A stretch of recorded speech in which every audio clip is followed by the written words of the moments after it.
दोस्तों, यूपीएससी की परीक्षा के लिए ना दो बातें कही जाती है।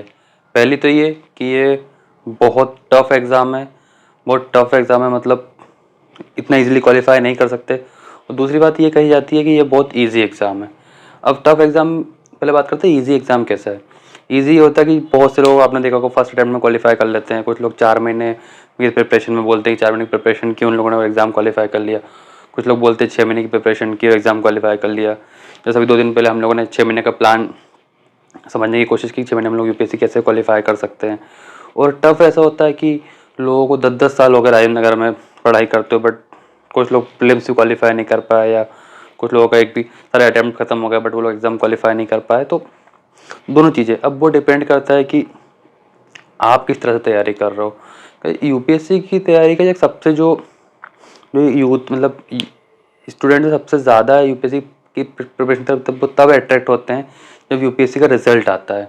जब जिस टाइम यूपीएससी का रिजल्ट आता है ना, उस टाइम पे मतलब एक अलग ही माहौल क्रिएट हो जाता है स्टूडेंट्स में कि उन्हें प्रिपरेशन करनी होगी। जब रिजल्ट डिक्लेयर होता है तो न्यूज़पेपर्स में, मीडिया में जब सारे वो रिजल्ट कवर अप होता है, टॉपर्स का इंटरव्यूज़ लिए जाते हैं। तो आजकल सोशल मीडिया पे बहुत ज़्यादा इंटरव्यूज़ देखने को मिलते हैं टॉपर्स के, तो उस टाइम पे ना एक अलग ही माहौल क्रिएट हो जाता है। तो जो न्यू एस्पिरेंट्स हैं या जो यंगस्टर्स हैं, वो एक अलग ही अट्रैक्ट होते हैं उन चीज़ों की तरफ। उनका अट्रैक्शन का रीजंस भी स्वाभाविक बात है, जो फैसिलिटीज़ है, जो भी चीज़ों की तरफ वो अट्रैक्ट होते होंगे, वो नेचुरल होता है। तो दो चीज़ होती है कि यूपीएससी एक ऐसा एग्ज़ाम है जो आप चाहते हो वो सारी चीज़ें वो आपको दे सकता है। बट दूसरे फेस में अगर आप देखो तो ये वो एक ऐसा एग्ज़ाम है जो आपकी सारी चीज़ें छीन भी लेता है आपसे। जस्ट पहले बात करते हैं कि आप क्या क्या आप इसमें वो कर सकते हो। जैसे यंगस्टर्स अट्रैक्ट होते हैं इसकी तरफ कि भाई फैसिलिटीज़ फैसिलिटीज़ की तरफ अट्रैक्ट होते हैं। Obviously power, car, bungalow, security and all, और ये सारी चीज़ें नेचुरल चीज़ें किसी तरफ कोई भी अट्रैक्ट होगा। तो अगर कोई आप में से कोई कभी इंटरव्यू फेस करता है तो अगर ये क्वेश्चन आपसे पूछे कि आपने सिविल सर्विस की प्रिपरेशन क्यों चूज़ की, तो आप जो भी आपको अपने सेपरेट रीज़न देना हो वो आप दे सकते हो। बट ये जो फैसिलिटीज़ की तरफ आप जो अट्रैक्ट हुए हो, जो जेन्युइन रीज़न है कि आपका जो अट्रैक्शन सबसे पहले जो प्रिपरेशन के स्टार्ट करने का जो रीज़न था वो यही अट्रैक्शन था, तो वो आपको बोलना है, क्योंकि आप वहाँ उन लोगों को बेवकूफ़ नहीं बना सकते।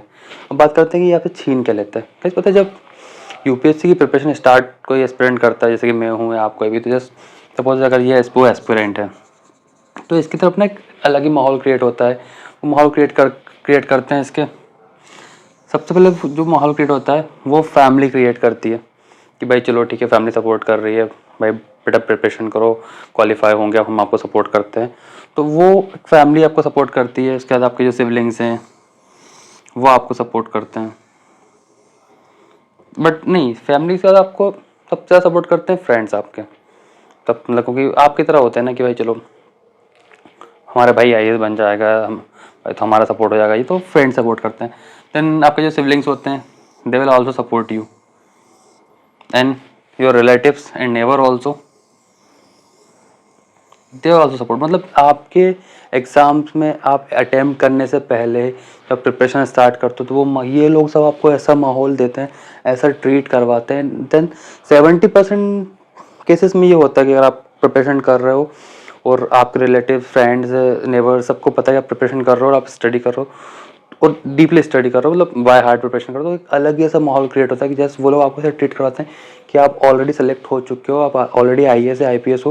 वो लोग आपको ऐसा ट्रीट करते हैं जस्ट लाइक कि अरे हमारा बेटा तो आईएएस बनने वाला है, और भाई ये वो कलेक्टर साहब, इन सारी चीज़ों से वो आपको पक्का मतलब वो करने ही वाले हैं, ठीक है।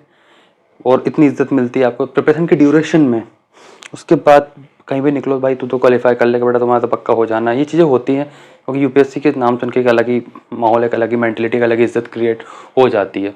बट जब आपने अपना फर्स्ट अटेम्प्ट दिया, वो आपका एग्ज़ाम क्वालिफाई नहीं हुआ, तो ये कि relatives they will first criticise you. अरे ऐसे हर किसी का निकलता है क्या, हमने तो पहले ही बोला था, ऐसे हर किसी की बस की बात नहीं है, दिल्ली जाना था, वहाँ तैयारी करना था, बिना कोचिंग के लिए नहीं निकलता है। या नेबर्स बोलते हैं हमारे फलाने रिलेटिव ने वो किया था, बट ऐसा नहीं निकलता हर किसी का। बहुत सारी बातें सबसे पहले ये आपको क्रिटिसाइज करना स्टार्ट करेंगे और डिमोटिवेट करना भी यही स्टार्ट करेंगे आपके फर्स्ट अटेम्प्ट में फेल होने के बाद। उसके बाद आपके siblings, brother, sister, cousins also support की, चलो ठीक है नेक्स्ट अटेम्प्ट, क्योंकि वो एक प्रोफेशनल फील्ड में हैं, ऑब्वियसली पढ़ाई कर रहे हैं, जॉब में हैं, तो वो लोग ये चीज़ समझते हैं कि शायद फेलियर चीज़ों को फेस करना पड़ता है, हमें सक्सेस नहीं मिलती है, कभी कोई फेलियर को फेस करना पड़ता है। They will support, they will motivate you. And आपके फ्रेंड्स तो बिल्कुल आपकी तरह होते हैं कि भाई अरे कोई बात नहीं, हमारा भाई तो है IAS, ये वो, तो चीज़ें होती हैं। देन आप सेकेंड अटेम्प्ट देते हो, तो ये ही आपके जो सिबलिंग्स हैं, they will start criticising you. ये आपको क्रिटिसाइज करना स्टार्ट कर देंगे, डिमोटिवेट करना स्टार्ट कर देंगे कि यार चलो ठीक है, हो गया, जॉब छोड़ो, अब आप कुछ अलग अपनी जॉब देख लो, अब नहीं हो पाएगा ये वो। तो ये सारी चीज़ें आप लोग, ये सारा पर्सनल एक्सपीरियंस है, ये होता ही है। देन बट अभी भी आपके फ्रेंड्स आपको सपोर्ट करेंगे ही। Then third attempt, your friends also start criticising you, they also demotivate you.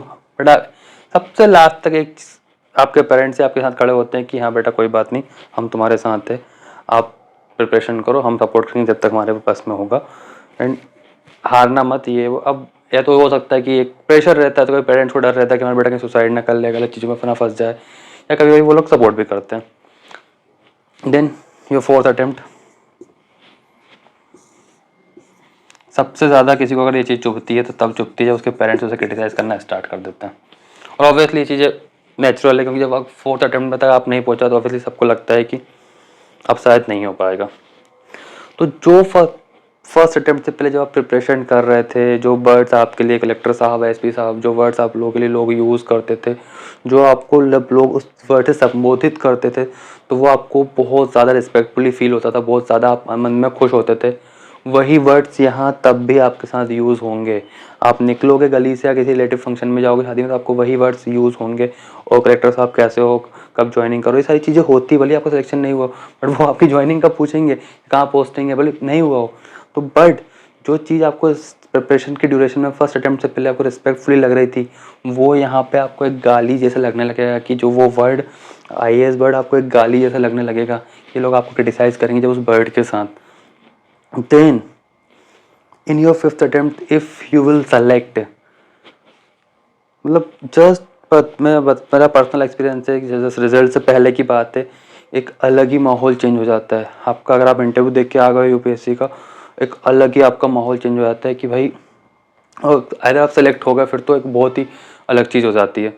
जैसे आप इंटरव्यू देख के आओ, ठीक है, भले आप 4 अटेम्प्ट में फेल हो चुके हो, बट चलो पहले अटेम्प्ट में आपका प्रीलिम्स नहीं निकला, मेंस नहीं निकला, पर फोर्थ अटेम्प्ट, जैसे फोर्थ अटेम्प्ट तक आप नहीं हो पाए, आपके रिलेटिव्स, नेबर्स, सिबलिंग्स, फ्रेंड्स सब आपको क्रिटिसाइज़ कर रहे हैं, पेरेंट्स ने क्रिटिसाइज़ करना स्टार्ट कर दिया, भाई आप जॉब देखो, अपनी रिस्पॉन्सिबिलिटी संभालो, ये सारी चीज़ें होना स्टार्ट हो गई आपके साथ। आपकी गर्लफ्रेंड आपको छोड़ के चली गई कि कब तक तुम्हारा वेट करूँ मैं, तुम तो पागल हो इस एग्जाम के लिए, तो तुम क्वालिफाई कर ही नहीं पा रहे हो, सारी चीज़ होगी। फिफ्थ अटेम्प्ट में आप इंटरव्यू फेस कर ले, तो इंटरव्यू आप जैसे आप इंटरव्यू देखकर आओगे रिजल्ट से पहले ही, एक अलग ही माइंडसेट चेंज होता है इन लोगों का। और रिजल्ट, उसका जब फाइनल रिजल्ट आता है और आपका उस लिस्ट में जब सिलेक्शन हो जाता है, आपका जब नाम उस लिस्ट में आ जाता है, तब ये सारे लोग आपको ऐसी इज्जत, मतलब वो जो इज्जत आपको प्रिपरेशन से की ड्यूरेशन में फर्स्ट अटेम्प्ट से पहले मिल रही थी, वहीं इज्जत आपको यहाँ देखने को मिलती है। और दो चीज़ें आपके साथ होनी ही होनी है कि दो उस टाइम पे, एक तो ये होता है कि कुछ ऐसे रिलेटिव्स ऐसी गुफाओं से निकल के बाहर आते हैं, आदि मानव के टाइम के गुफाओं में जो छिपे हुए होते हैं, वो आपको खुद नहीं जानते ना उनसे आप कभी मिले हो, ऐसे रिलेटिव्स निकल के आते हैं। तो दो चीज़ें आप हमेशा फेस करोगे आफ्टर योर सिलेक्शन। दो लोग आपके पास पक्का आएंगे, एक तो आपके जो गुफा में छिपे हुए रिलेटिव्स हैं वो, या फिर वो रिलेटिव जो आपको सबसे ज़्यादा क्रिटिसाइज करते थे। दे विल से, हमें तो पता था, बचपन से लगता था ये कुछ बड़ा करेगा, पक्का बेटा तेरे पर भरोसा था, तुम पक्का कर लेते, हम जानते थे। तो मतलब अगर आप बोल दो, आप तो डिमोटिवेट करते थे, अरे वो डिमोटिवेट तुम्हें मोटिवेशन देने के लिए हम लोग करते थे। और दूसरा जो इंसान निकल कर आएगा, वो निकल कर आएगा आपका ओल्ड स्कूल टीचर।